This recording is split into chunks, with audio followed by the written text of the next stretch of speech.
nafkah kepada anak dan istri, kadang mereka pun bisa terenggut nyawanya. Jadi anak yang dari kecil sudah kita besarkan, digigit sama nyamuk aja marah kali kita sama nyamuk waktu dia bayi. Nyamuk ini jahat kali digigit anak kami. Kalau jumpa nyamuknya digiting, bukan dipukul aja, udah diginikan, ditarik sangkin palanya. Nah itu. Tetapi dia pula yang nanti di akhirat yang akan menjerumuskan kita ke dalam neraka. Penyebabnya apa? Penyebabnya adalah kita sendiri. Bu, kalau ngaji jangan ngaji ibu aja bu. Bapak juga kalau pergi pengajian jangan bapak aja yang ngaji. Anaknya juga wajib ngaji. Bu, kalau ibu tutup aurat jangan ibu aja bu yang tutup aurat bu. Anaknya pun tutup aurat. Ya, karena dosa dia kita yang tanggung. Nanti di akhirat gara-gara dia kita bisa masuk dalam neraka. Ya, nanti di akhirat bukan Pak Imam yang ditanya. Pak Imam, ada nggak ajarkan anak bapak ini? Oh enggak, Pak Imam punya anak sendiri. Kita sebagai orang tua yang akan ditanyakan oleh Allah nanti. Pernahkah bapak mendengar bacaan Al-Fatihah ibu di rumah? Itu tugas suami. Itu tugas pemimpin dalam rumah tangga. Bukan tugas Pak Geci. Bukan tugas Pak Imam. Itulah yang disebut dengan nafkah batin. Nafkah batin bukan springbed bu. Nafkah batin adalah mengajarkan ilmu kepada istri dan anaknya. Terlebih-lebih itu adalah ilmu fardu ain. Mana ilmu fardu ain? Tentang fikih, mengajarkan sholat, rukun sembahyang, yang membatalkan sembahyang, syarat sah sembahyang, rukun wudu, yang membatalkan wudu. Itu tugas ayah di rumah. Ya, saya pun ayah juga Pak, tenang aja. Ini saya bilang untuk saya sendiri ini. Nah, kemudian ada fardu ain di ilmu tauhid. Apa batas fardu ain ilmu tauhid? Yaitu i'tikad 50. Yang wajib pada Allah 20. Wajib orang tua yang mengajarkan anaknya. Yang mustahil pada Allah juga 20. Kemudian yang jaiz pada Allah ada 1. Kemudian yang wajib pada Rasulullah ada 4. Yang mustahil pada Rasulullah ada 4. Yang jaiz pada Rasulullah ada 1. Semuanya kalau dikumpulkan 50. Teguh Pak Ustadz, saya pun belum bisa. Maka semuanya dalam satu rumah wajib menuntut ilmu agama.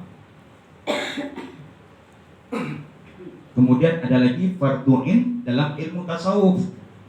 Apa itu? Mengajarkan kepada anak berbagai macam penyakit hati yang nantinya dia akan menyelamatkan ibadahnya dan dia akan menyelamatkan kita sebagai orang tua nanti waktu kita kembali kepada Allah.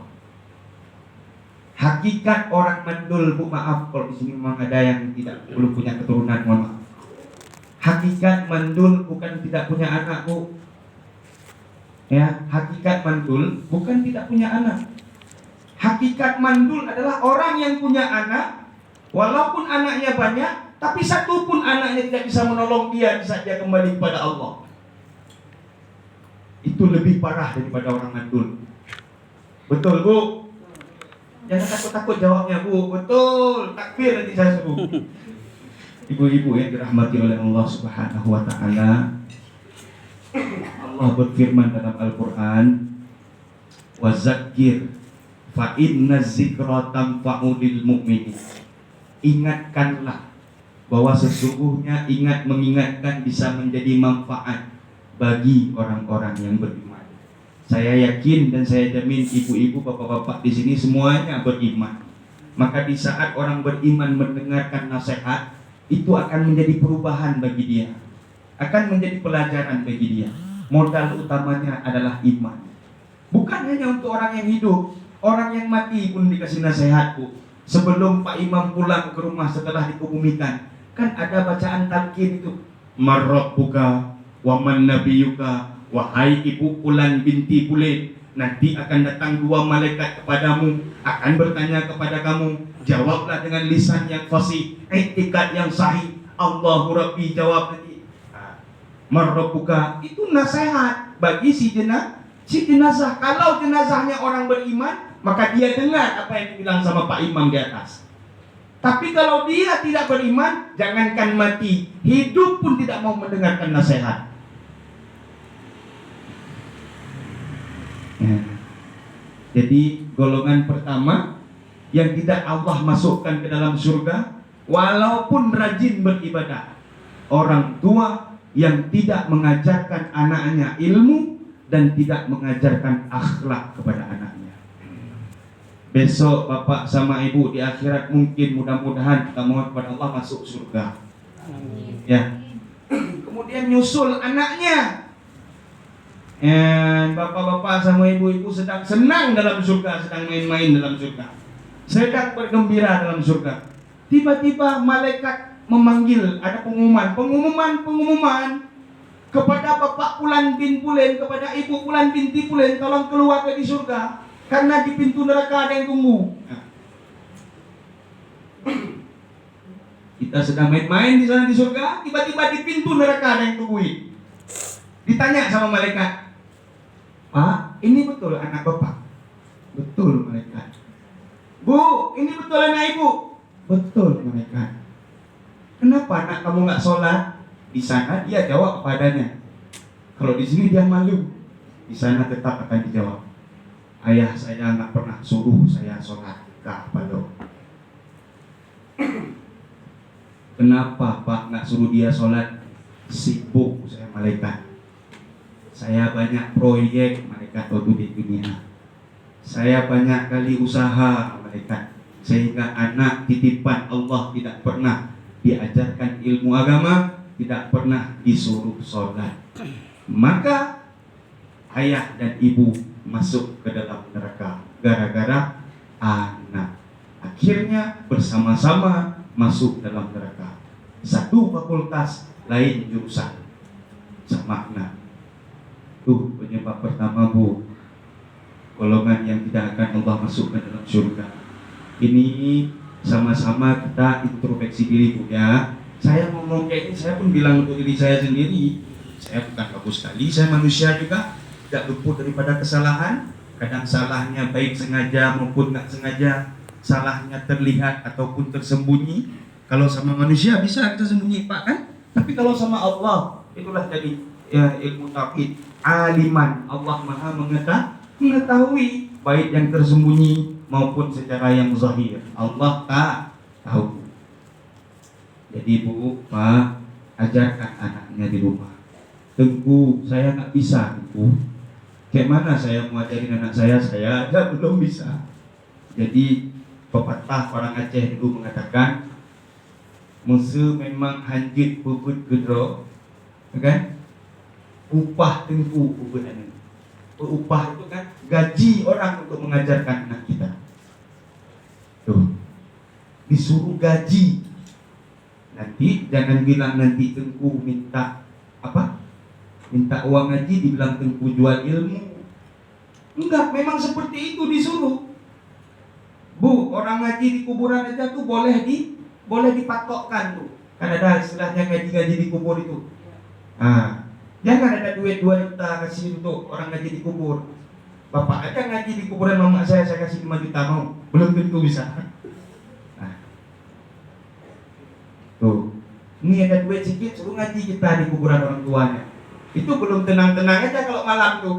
Ada aja gangguan dan rintangan itu. Yang nyamuk lah, itu yang nyata. Yang gaib pun ada juga kadang-kadang. Macam model. Nah, itu saja boleh. Berapa Bapak sanggup kasih kami? Boleh digitukan. Jadi ceritanya kalau memang nggak ada orang yang ngajak ngaji, adakah orang yang ngaji di kuburan? Kalau tingkat orang yang ngaji di kuburan aja boleh seperti itu, kenapa guru ngaji nggak boleh? Ini kalau udah dibilang itu tengku nggak boleh patok-patok, nggak boleh jual-jual ilmu. Nah, maunya tengkunya jangan sampai dipatok. Berapa ikhlas? Oh gitu, iya. Berapa ikhlas? Tapi kalau dalam bidang agama selalu pandangan kita murah. Tapi kalau dalam pandangan dunia selalu mahal. Orang tua, maaf Pak ya, orang tua bisa kaya kalau anaknya kuliah. Tapi orang tua kebanyakan miskin kalau anaknya menuntut ilmu agama. Betul. Kitab aja 7.000 rupiah, 2 bulan nggak beli. Saya guru ngaji Bu, makanya saya tahu. Ya, kitab 7.000, kitab apa? Kitab akhlak. Karak sama kita mana belum? Nggak tahu, kan ada masuk namanya di grup. Kan udah di-share di grup bahwa dibeli kitab ini ya, wali-wali murid, hanya belum. Nah, ini kan kuota euro titip 10.000 apa? Kuota 10.000 satu hari, ada duit. Tapi kitab 7.000 rupiah sampai mati besok bermanfaat, kenapa? Betul? Ya. Kita miskin kalau di agama, kaya kalau untuk bidang dunia. Kita belum kenang-kenang. Itu. Padahal nanti dia yang akan tolong kita. Anak itulah kalau selamat berhasil kita di dunia, maka kita akan berhasil di akhirat dengan anak itu. Nangis dia malas nggak mau ngaji, biar aja dia nangis di sini daripada dia buat nangis kita nanti di akhirat. Pilih mana? Nangis di dunia cuma sebentar, paling 1 hari 2 hari. Contoh macam mana anak pondok pesantren, itu hari pertama mau meluk, nangis semua karena bukan dunia dia itu. Yang dulunya dia di rumah sibuk main sana main sini, main HP, pegang apa aja, semua ada di rumah. Tiba-tiba sampai ke pesantren, ketutup, nggak ada apa-apa lagi. Nangis, menjerit, itu yang nangis setan gitu. Yang nangis bukan dia, setannya yang nangis. Bukan itu yang dia mau. Biar dia nangis. Kami orang tua, nah, sampai kita bilang sama dia nangis. Nah, nangislah sekuat-kuatmu. Kami titip kamu ke pesantren nak, bukan karena kami gak sayang sama kamu. Mama sama ayah titip abang ataupun adik di daya, bukan karena nak senang sama adik. Biar adik tahu kayak mana kehidupan. Mama sama ayah kepingin besok adik yang akan pimpin sholat waktu kami meninggal.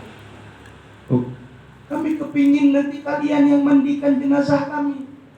Dulu adik mama yang mandikan waktu kecil. Mama pulang kerja capek, tapi nggak ada kalimat capek untuk anak, betul Bu? Tapi janganlah bisa kita meninggal nanti Pak Imam yang mandikan kita. Anaknya kemana? Sibuk main HP kan?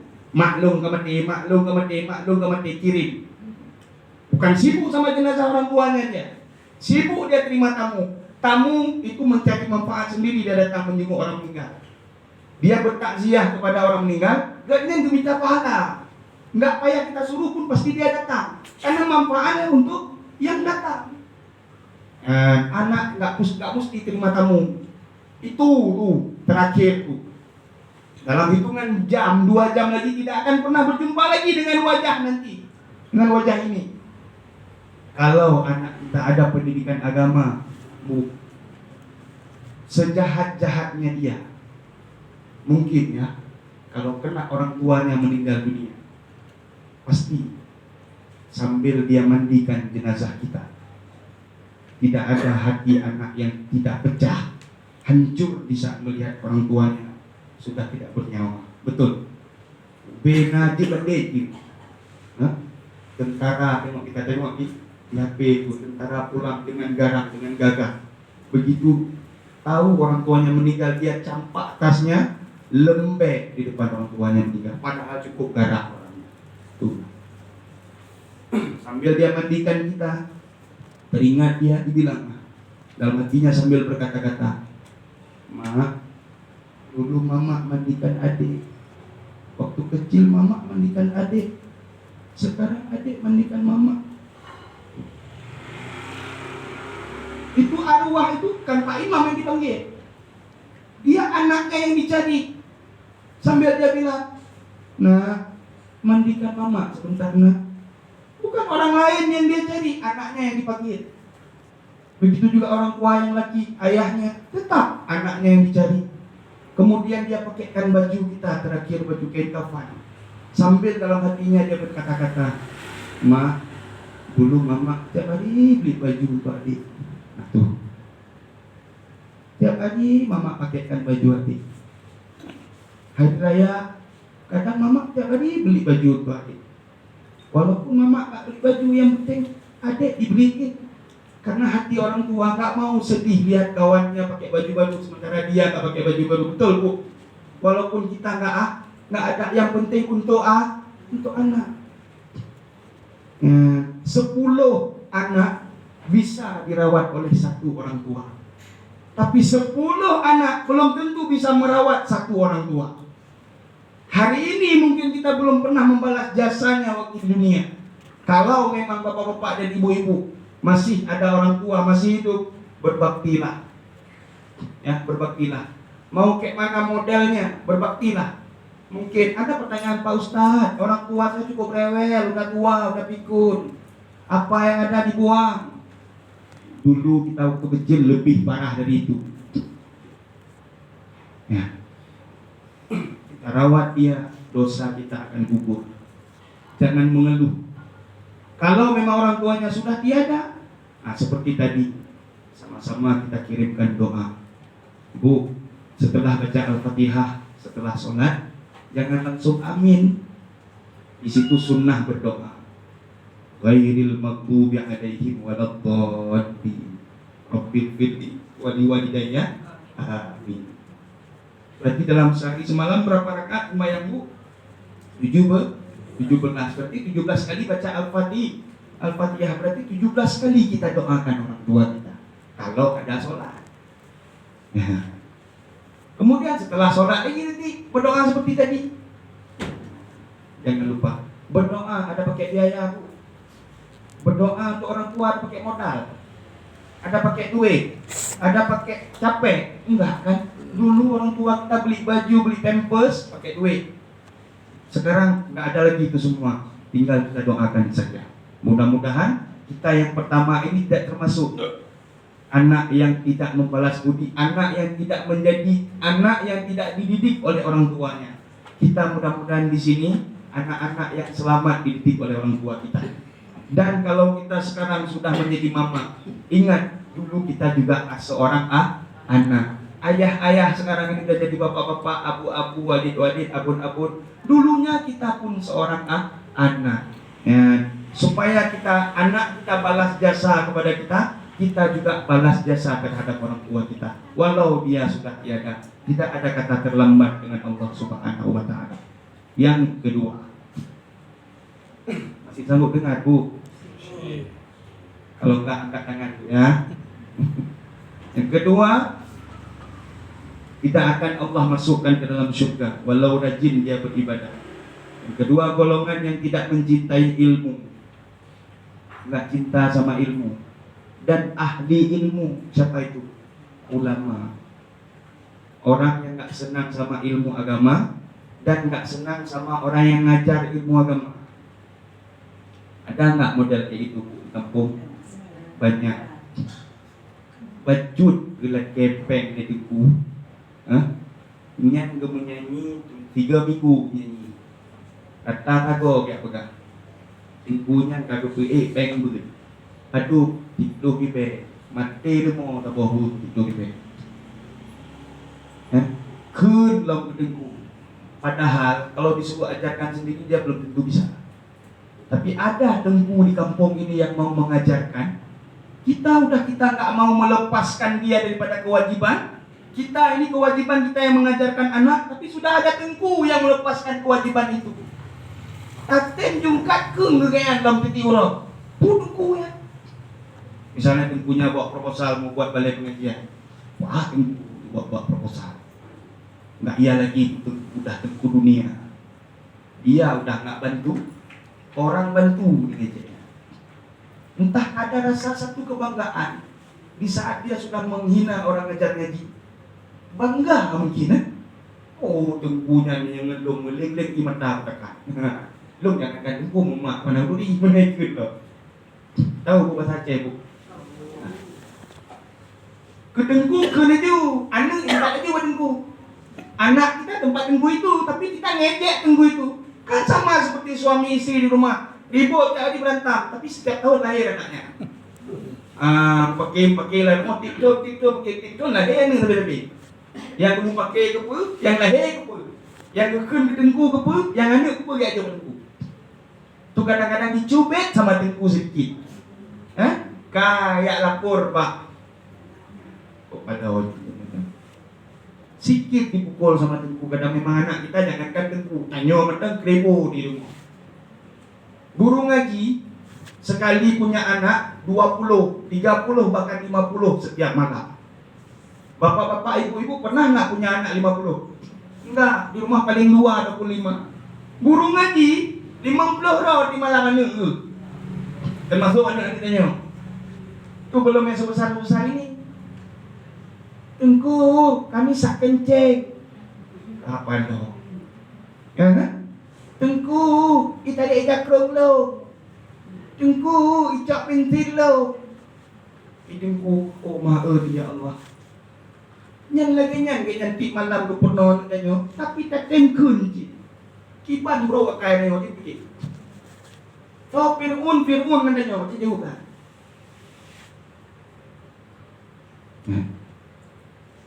Itu belum minta izin tengku, kami permisian mau kencing. Iya, turun dia ke bawah. Rok miyuk, kayak ni. Main ke orang. Main air ya, main air. Kita tengoknya nggak ada kayu, pakai kecil dia tempuh. Main pakai peci dah. Dah, dia ambil peci kan dah ada air ni dipakai. Boom, basah semua. Pas naik ke balik, tengku long rebah Pak Mon. Padahal cicok boleh. Kakak ji awal je pergi. Cik nyan ji boleh. Hore, pulang. Okey, kami pulang. Ini tengok. Dah, besok itu lagi kejadiannya. Jihlam cik. Besok itu lagi jihlam cik. Nanti kita kan udah paham nih. Oh ni dia lagi kayak Nabi tu. Tengku long tak ni. Hanjut. Mantap kita kanyo inan tu you. Bibi tu ingat.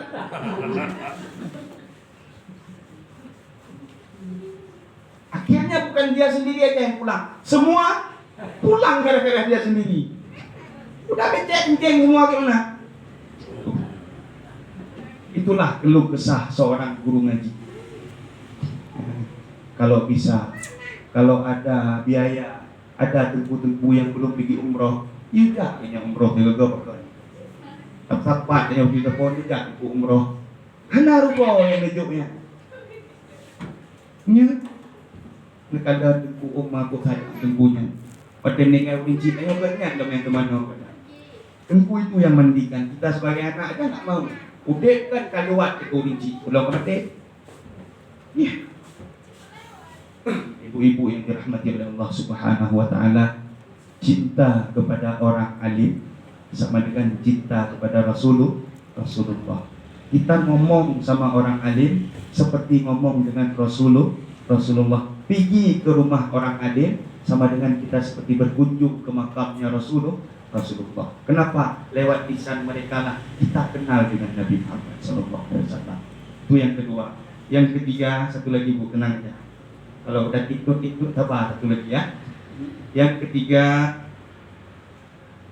golongan yang dalam hatinya memiliki sifat hasud ataupun dengki. Ingat analog dalam surga yang menyenadanya. Ya. Dengki itu induknya penyakit hati, Bu. Dari dengki bisa jadi sombong. Dari dengki bisa jadi ujub. Dari dengki bisa jadi riya. Dari dengki bisa jadi takabur. Dari dengki bisa hubud dunia. Dari dengki semua bisa lahir gara-gara dengki. Maka dengki cukup sulit untuk membuangnya. Jangankan orang yang tidak punya ilmu, orang berilmu saja cukup sulit untuk membuang dengki. Betul Pak? Kayak mana dengki tengku? Dengki dengan cemburu hampir-hampir sama. Kalau cemburu disuruh, kalau dengki yang tak boleh. Cemburu kita kepingin seperti orang itu tanpa menghilangkan nikmat yang ada pada orang itu. Itu cemburu namanya. Seperti kita tengok orang pandai ngaji, ya Allah, kapan ya kami bisa kayak gitu? Itu namanya cemburu. Kalau kita tengok anak orang lain dah jadi imam, anaknya pandai ngaji, ya Allah, anak dong ejit lagi nyan leh. Nyan nama dia cemburu. Kalau dengki di lorong ini kan aku paling cantik, kan? Orang lain semua jelek, itu dengki. Jadi itu bisa jadi sombong. Nyo pak curugnya pek nang laga, berogatnya aku paling tadi, yang dengki. Kalau ada yang naik mobil di kampung ini nggak boleh orang lain naik mobil. Saya aja di kampung ini naik mobil. Kalau ada orang lain naik mobil, dibinasakan sama dia. Itu namanya dengki. Lebih-lebih musim-musim caleg ya Pak. Ya. Belum gok mana ngabrok belum balik ke. Nggak boleh. Kalau memang sudah tertulis di Lauhul Mahfuz kita yang akan naik, insya Allah pasti kita. Mau kayak manapun gelombangnya tetap kita. Maka mintalah sama Allah. Kalau memang ada caleg di sini ya, ibu-ibu, bapak-bapak yang dirahmati Allah. Bu, penyakit asam urat nggak masuk neraka, Bu. Penyakit kolesterol, Pak, nggak masuk neraka kita, Pak. Penyakit asam lambung, gara-gara asam lambung nggak masuk neraka. Bahkan kalau kita sabar, gara-gara itu kita bisa masuk surga. Kadang sakitnya lama, banyak dosanya. Dengan sakit diampunkan dosa. Maka orang yang pandai mensyukuri nikmat Allah, sakit pun bisa jadi nikmat. Ya, sakit nikmat, akan diampun dosa. Diterima taubat. Amal ibadah sunnah yang dulunya sering kita lakukan di saat kita sehat, waktu sakit nggak bisa kita lakukan, dianggap kita sudah melakukan. Diterima lagi bahkan. Sah langsung. Waktu sehat belum tentu sah. Tapi karena kita sakit, betul-betul diterima ibadah sunnah itu karena sakit. Nah, jadi orang asam lambung nggak masuk neraka. Bahkan orang yang mau neraka, Bu, lo kolesterol malaikat. Anehnya, kenapa Bapak masuk neraka, Pak? Saya asam urat, malaikat. Nggak ada. Penyakit zahir tidak akan memasukkan kita ke dalam neraka. Tapi penyakit hati, maaf Pak, Bu, Bapak Ibu sudah naik haji, apabila sedikit saja ada dia di dalamnya, kayak mana kira-kira Pak? Habis bagaikan kayu yang terbakar api hangus. Saya cuma mengingatkan, mudah-mudahan bermanfaat kan, bukan? Ada dengki, gara-gara dengki masuk dalam neraka. Abdullah bin Auf ya, itu sahabat Rasulullah, melihat seseorang, lebih kurang seperti itulah cerita.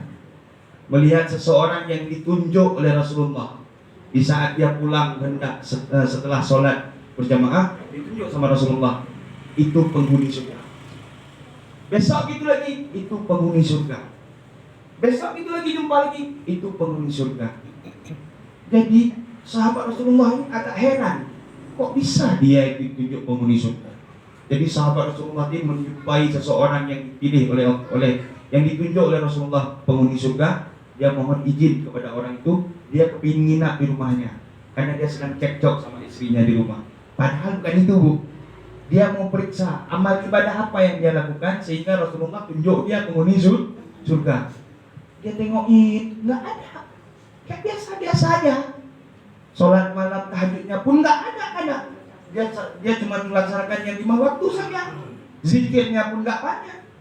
Kemudian setelah 3 hari dia jumpai sahabat, jadi dia minta izin.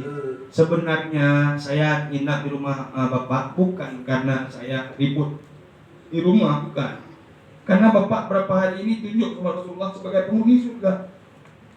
Jadi saya melihat apa ibadah yang Bapak istimewakan sehingga Bapak ditunjuk sama Rasulullah. Oh nggak ada, saya orang biasa-biasa aja. Kegelikannya.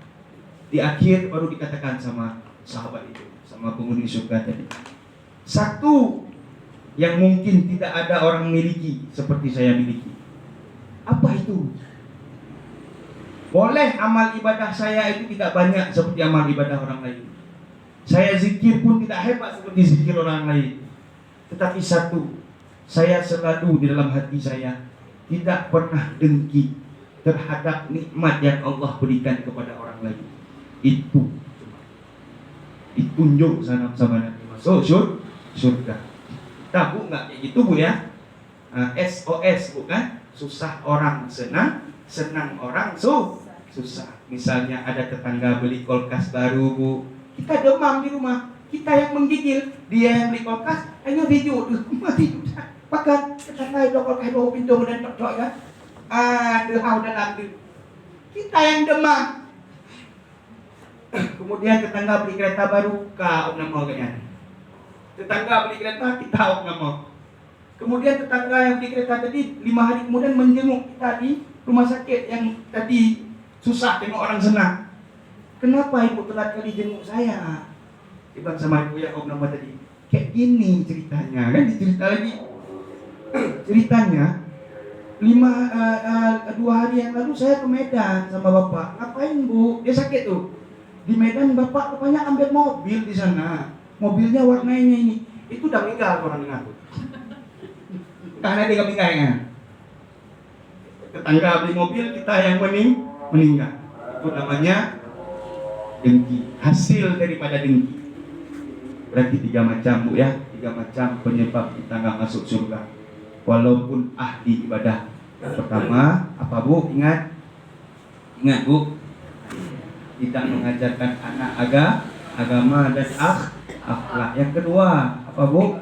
Enggak senang sama orang berilmu dan tidak senang sama ilmu agama. Yang ketiga, orang yang di dalam hatinya ada penyakit dengki. Mudah-mudahan 3 macam ini nanti ibu pulang dari sini, kalau memang ada, buang ya bu ya, pak ya, sama-sama kita pak berjihad kita, bukan berjihad lawan